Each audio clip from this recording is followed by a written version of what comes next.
Oke, sebelumnya assalamualaikum warahmatullahi wabarakatuh. Selamat datang kepada rekan-rekan semua. Pertama-tama, izinkan memperkenalkan diri. Nama saya Bimo Ariyotomo dengan NPM 1911 dan rekan saya Yolanda Goreti dengan NPM 1911 021 054. Pada kesempatan kali ini, kami akan sedikit menjelaskan bagaimana cara meng cara melakukan regresi dan melakukan interpretasi gitu dari data yang teman-teman miliki. Nah, untuk, melakukan regresi kemudian interpretasi pada kali ini, saya melakukan aplikasi eViews untuk, mengolah data gitu. Nah, ada beberapa yang perlu rekan-rekan ketahui kan pada saat ini itu eViews ini memiliki 2 versi, yaitu versi Student Lite dan versi Student Enterprises, yang di mana ada beberapa perbedaan fitur yang dimiliki dari 2 versi aplikasi tersebut. Yang di mana pada eViews Student Lite itu, dari hasil regresi yang nantinya kita lakukan itu tidak dapat disimpan atau tidak dapat di-save gitu. Oke, langsung saja. Sebelum kita melakukan regresi, pastikan teman-teman semua sudah memiliki data ya yang nantinya akan diregresi. Nah, pada kali ini saya, menggunakan data tahunan, bisa dilihat ya. Sini data year-nya itu dimulai di tahun 1974, kemudian berakhir pada tahun 2002. Nah, sebelum data ini kita copy ke eViews, ada hal yang harus teman-teman perhatikan dan bisa dilihat di sini, dari data yang saya miliki ini menggunakan, pembatas berupa titik, ya kan. Yang di mana nantinya juga sebelum teman-teman menginput data ini ke eViews, teman-teman juga harus, memastikan bahwa data yang teman-teman miliki ini menggunakan, pembatasnya ini berupa angka titik ya, bukan angka koma. Karena kenapa? Karena, nantinya jika teman-teman tetap menggunakan, tanda koma, itu nantinya justru tidak akan bisa terbaca oleh aplikasi eViews tuh. Nah, jika data yang teman-teman miliki ini masih berupa koma, itu bisa dirubah di aplikasi Excel terlebih dahulu. Nah, bagaimana caranya? Pada kali ini saya akan menunjukkannya di, Excel yang saya miliki, yaitu Excel 2007. Nah, bagi teman-teman yang memiliki versi Excel yang lain, mungkin bisa dilihat tutorialnya di YouTube atau, kurang lebih sama ya sebenarnya itu dari Excel versi berapapun tentang bagaimana cara merubah, tanda koma ke tanda titik. Nah, langkah pertama itu adalah kita mengklik pojok kiri atasnya di Excel 2007, kemudian kita pilih di Excel option. Nah, kemudian kita pilih Advanced. Nah, di sini ada tulisan Use System Separators, yang di mana decimal separatorsnya ini kita ganti titik ya. Kemudian setelah dirubah seperti ini, langsung saja kita klik OK. Nah, oke, langsung saja kita buka ya aplikasi eViews-nya. Nah, di sini ada beberapa pilihan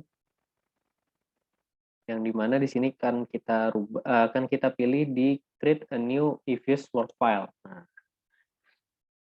Nah, setelah terbuka seperti ini ada beberapa pilihan di sini kan, ada data date specification, kemudian di sini ada work file structure type. Nah, di work file structure type ini ada 3 pilihan, yaitu berupa, pilihan unstructured, kemudian pilihan date, kemudian pilihan balance panel. Nah, dari 3 pilihan ini sebenarnya itu, disesuaikan dengan data yang dari teman-teman miliki, kemudian, langsung saja dipilih ya kan. Kemudian pada kali ini kan saya menggunakan, data tahunan ya, jadi langsung bisa dipilih data immediate regular frequency. Untuk frekuensinya ini nih, dibiarkan di annual ya. Kemudian start date-nya ini kan tadi kan di tahun 1974 ya kan, kemudian berakhir di tahun 2002. Itu kita pastikan saja terlebih dahulu ya kan, dimulai dari tahun 1974 kemudian berakhir pada tahun 2002. Oke, setelah itu langsung saja kita klik OK. Nah, setelah seperti ini, bagaimana sih cara kita melakukan input datanya? Nah, untuk itu saya langsung memberikan, langkah, cepatnya yaitu kita pilih quick di sini, kemudian kita pilih empty group.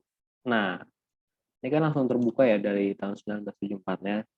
Nah, setelah seperti ini, jangan teman-teman langsung, mengklik atau langsung mengkopinya di samping 1974 ini, karena kita harus sedikit menaikkan ke atas ini. Nah, setelah itu kita baru bisa copy datanya, ya kan? Kita copy dari Y hingga data YD, kemudian pilih copy dan kita paste ke sini. Nah, setelah data ini terinput, bagaimana sih cara kita untuk langsung melakukan regresinya itu?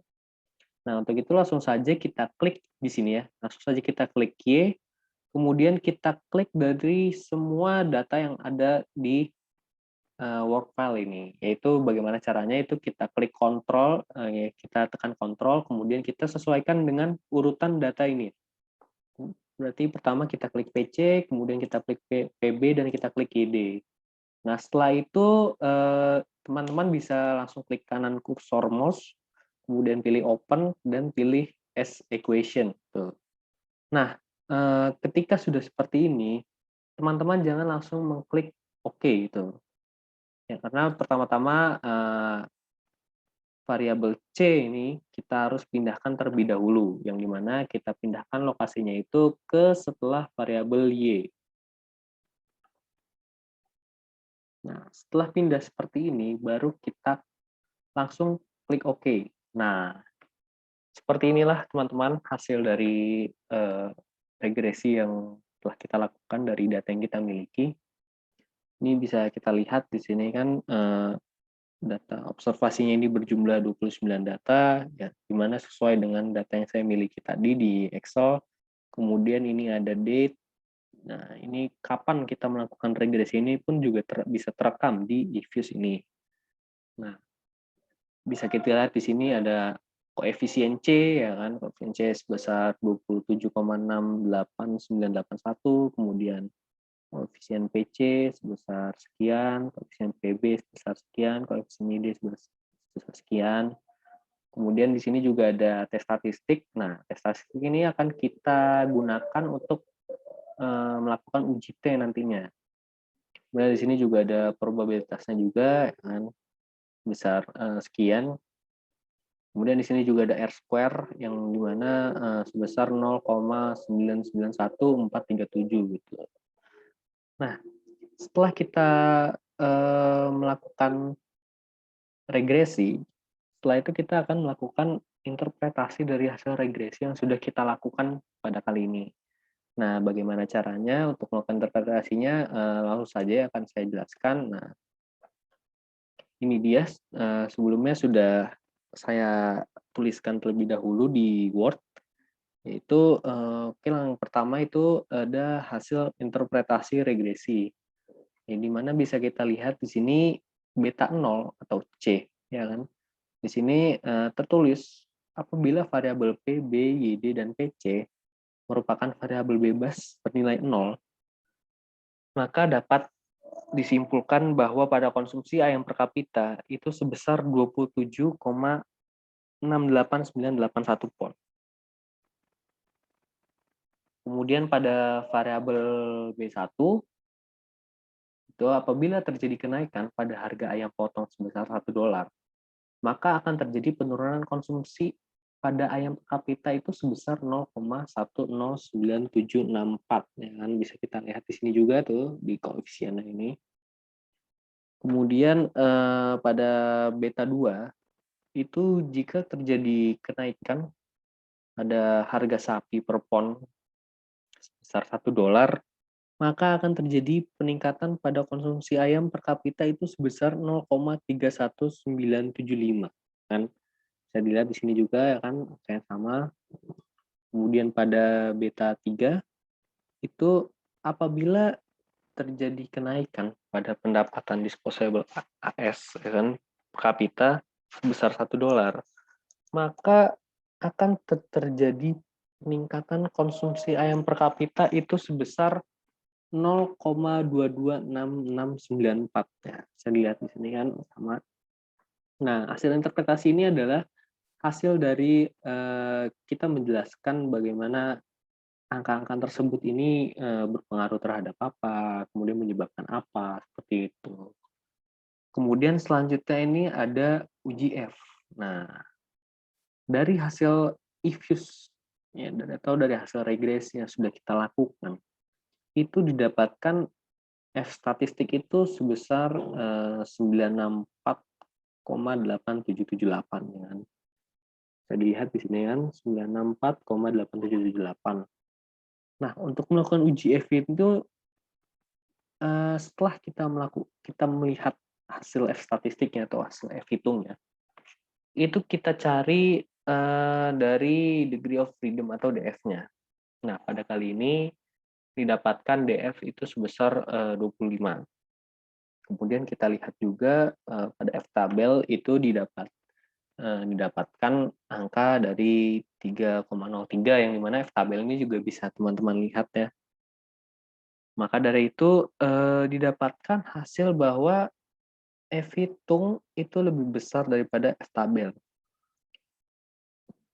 Yang dimana maka disimpulkan dari pengujian F, H0 itu ditolak dan HA itu diterima. Maka dengan kata lain, variabel bebas secara bersama-sama itu berpengaruh terhadap variabel terikat. Kemudian pada uji T, nah pada uji T itu ya, apabila T hitung itu lebih besar dari T tabel, maka itu mengartikan H0 ditolak atau berarti variabel bebas itu berpengaruh terhadap variabel terikat. Nah, namun apabila T hitung itu lebih kecil daripada T tabel, maka H0 gagal ditolak atau dengan kata lain H0 diterima itu. Nah, dari pengujian di atas itu kan kita dapatkan ya dari pengujian tes statistik X1-nya itu sebesar 1,85884. Kemudian dari DF yang ada itu sebesar 25 dan dari T tabel ya kan. T tabel ini juga bisa rekan-rekan lihat ya dari T tabel yang ada itu sebesar 1,708. Maka dapat disimpulkan bahwa dari pengujian tersebut bahwa H0 ditolak dan HA diterima. Dengan arti lain bahwa variabel bebasnya itu berpengaruh terhadap variabel terikat. Kemudian pada T statistik X2 itu kan tadi kan sebesar min 3,3809191 yang dimana DF-nya itu juga 25 dan T tabel itu juga 1,708, maka bisa disimpulkan ya atau bisa diartikan atau bahkan bisa dilihat bahwa dari pengujian tersebut H0 itu diterima dan H0 diterima dan HA itu ditolak. Nah, ini maksudnya ditolak ya, sorry. Ini ada salah ketik. Bahwa dengan kata lain bahwa variabel bebas tidak berpengaruh terhadap variabel terikat. Kemudian pada tes statistik X3 itu kan didapatkan angka sebesar tadi ini ya 0,22694 ya kan. Maka ini salah ketik ya. Maka, dilihat juga DF-nya itu sebesar 25 dan theta beta itu sebesar 1,708. Nah, jika dilihat tadi bahwa maka dapat disimpulkan dari pengujian tersebut bahwa H0 ditolak dan H diterima. Dengan arti lain bahwa, variabel bebas itu berpengaruh terhadap variabel terikat. Nah, oke rekan-rekan, mungkin pada kesempatan kali ini, cukup sampai di sini saja ya, saya menjelaskan bagaimana mengoperasikan atau, bagaimana cara melakukan regresi di aplikasi eViews. Nah, sebenarnya di aplikasi eViews ini kita tidak hanya bisa melakukan regresi, namun juga bisa melakukan uji-uji asumsi klasik lainnya seperti uji heteros dan sebagainya macamnya. Oke, mungkin cukup di sini pada kesempatan kali ini. Bila masih banyak kekurangan dari saya juga mohon maaf, karena saya di sini juga masih seorang mahasiswa, dengan kata lain berarti, saya juga masih belajar di sini dalam menggunakan aplikasi ini, kemudian juga cara menginterpretasikannya, gitu. Kemudian, saya juga ingin selain belajar, saya juga ingin berbagi juga kepada teman-teman semua yang bagi yang baru memulai ingin belajar gitu, supaya kita bisa belajar bersama-sama. Oke, mungkin, itu saja, sekian dari kami, ya kan, dari saya Bimo Aryo Utomo dan dari Yolanda Goretti, kami berdua pamit undur diri. Terima kasih. Wassalamualaikum warahmatullahi wabarakatuh. Selamat tinggal, sampai berjumpa di, pertemuan selanjutnya.